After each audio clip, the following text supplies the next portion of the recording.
நான் யூடியூப்பில் போட்ட எல்லா நைட் ஸ்டடி விலாக்லேயும் மேக்ஸிமம் கேட்ட ஒரே கொஸ்டின் என்னது அப்படின்னா, நீங்கள் வந்து டெய்லி நைட் வந்து இது மாதிரி 11:30லேருந்து 2:30 இல்லை 11:30லேருந்து 3 வரைக்கும் டெய்லி படிப்பீங்களா ஸோ அப்படின்னு சொல்லி கேட்பீங்க. ஸோ டெய்லி அப்படிங்கிறது வந்து கண்டிப்பாக முடியாது எங்களால். ஸோ ஹவுஸ் ஒய்ஃபாக இருந்துட்டு குழந்தைய பார்த்துக்கிறது, ஸோ இந்த மாதிரி காரணத்தினால கண்டிப்பாக டெய்லி அப்படிங்கிறது வந்து முடியாது. ஸோ டே டைம் தான் படிப்பேன். ஸோ நைட் டைம் அப்படிங்கிறது வந்து என்னைக்காவது ஒரு நாள் நானும் என் ஃப்ரெண்டும் சேர்ந்து ஓகே படிக்கலாம் அப்படின்னு நினச்சா மட்டும்தான் நான் அந்த டைமில் மட்டும்தான் எடுப்போம்.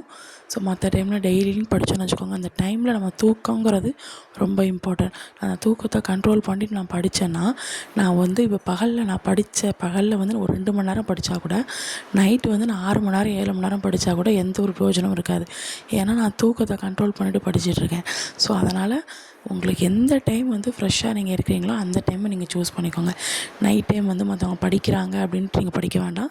அதுமாதிரி மார்னிங் வந்து உங்களுக்கு மார்னிங் தான் பெஸ்ட்டு அப்படின்னா நீங்கள் மார்னிங் ஸ்டடியை பண்ணலாம். இல்லை உங்களுக்கு நைட் தான் செட் ஆகும் அப்படின்னா நீங்கள் நைட் ஸ்டடி பண்ணலாம். ஒரு சில பேருக்கு வந்து யாருமே இல்லாமல் தனியாக இருந்து அந்த டைம் அவங்களுக்கு அப்படி தான் படிக்க தோணும். ஸோ ஒவ்வொருத்தருக்கும் ஒவ்வொரு மாதிரி.